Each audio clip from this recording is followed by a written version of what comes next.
Gig వర్కర్లకు ప్రత్యేక నిధిని ఏర్పాటు చేయాలని అధికారులను ఆదేశించారు సీఎం రేవంత్ రెడ్డి. సంక్షేమ బోర్డు, ప్రమాద, ఆరోగ్య బీమా వారి పూర్తి డేటా ఆన్లైన్లో అందుబాటులో ఉండాలన్నారు. గిగ్ వర్కర్ల సంక్షేమంపై కార్మిక శాఖ మంత్రి వివేక్ వెంకటస్వామితో కలిసి సమీక్ష చేశారు ముఖ్యమంత్రి.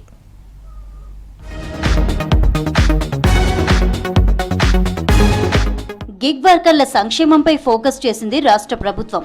ఇందుకోసం బోర్డు ఏర్పాటు చేయడంతో పాటు ఆ బోర్డుకు ప్రభుత్వం ప్రాతినిధ్యం వహించేలా తుది ప్రతిపాదనలు రెడీ చేయాలని అధికారులను ఆదేశించారు సీఎం రేవంత్ రెడ్డి.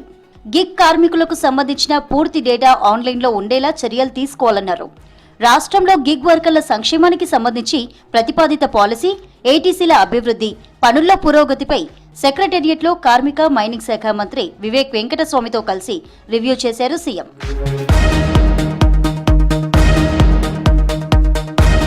గిగ్ వర్కర్ల సంక్షేమానికి సంబంధించిన ముసాయిదాలో ప్రతిపాదిత అంశాలను సీఎంకు వివరించారు అధికారులు.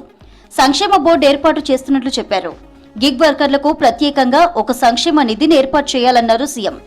వారికి ప్రమాద బీమా, ఆరోగ్య బీమా సౌకర్యాలను కల్పించేలా పాలసీ ఉండాలని చెప్పారు. పాలసీని ఆఫీసర్లు వివరించగా ఆయన పలు సూచనలు చేశారు. 111 ఏటీసీలు తెలంగాణ రైజింగ్ 2047 విజన్ కు తగ్గట్టు అడ్వాన్స్ టెక్నాలజీ సెంటర్స్ గా రూపుదిద్దుకోవాలన్నారు.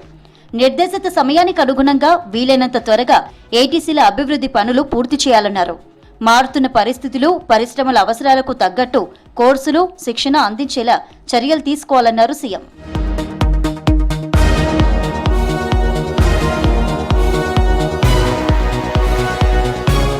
రాష్ట్రంలోని ఐటీఐలను ఏటీసీలుగా మార్చడంలో జరుగుతున్న అభివృద్ధి, పనుల్లో పురోగతి వివరాలను అడిగి తెలుసుకున్నారు సీఎం. ప్రస్తుతం రాష్ట్రంలో 3 దశల్లో 111 ఏటీసీల అభివృద్ధి చేపట్టామని వివరించారు అధికారులు. ఇందులో మొదటి దశలో 25, రెండో దశలో 40, మూడో దశలో 46 ఏటీసీలను అభివృద్ధి చేయనున్నట్టు చెప్పారు. మొదటి 2 దశలకు సంబంధించి ఇప్పటికే 49 ఏటీసీలు అందుబాటులోకి వచ్చాయని తెలిపారు అధికారులు. ఏటీసీలను వీలైనంత త్వరగా పూర్తి చేసేందుకు అవసరమైతే నైపుణ్యం కలిగిన నిర్మాణ సంస్థల సహకారం తీసుకోవాలన్నారు సీఎం రేవంత్. జరుగుతున్న పనులను పరిశీలించడానికి ఆకస్మిక తనిఖీలు నిర్వహిస్తానన్నారు సీఎం రేవంత్. జీనోమ్ వ్యాలీలో ఒక మోడల్ ఏటీసీని ఏర్పాటు చేయాలని ఆదేశించారు. ఫార్మా, బయోటెక్నాలజీ, లైఫ్ సైన్సెస్ పరిశ్రమల అవసరాలకు తగినట్టు శిక్షణ అందించే కోర్సులను అక్కడ నిర్వహించాలని చెప్పారు.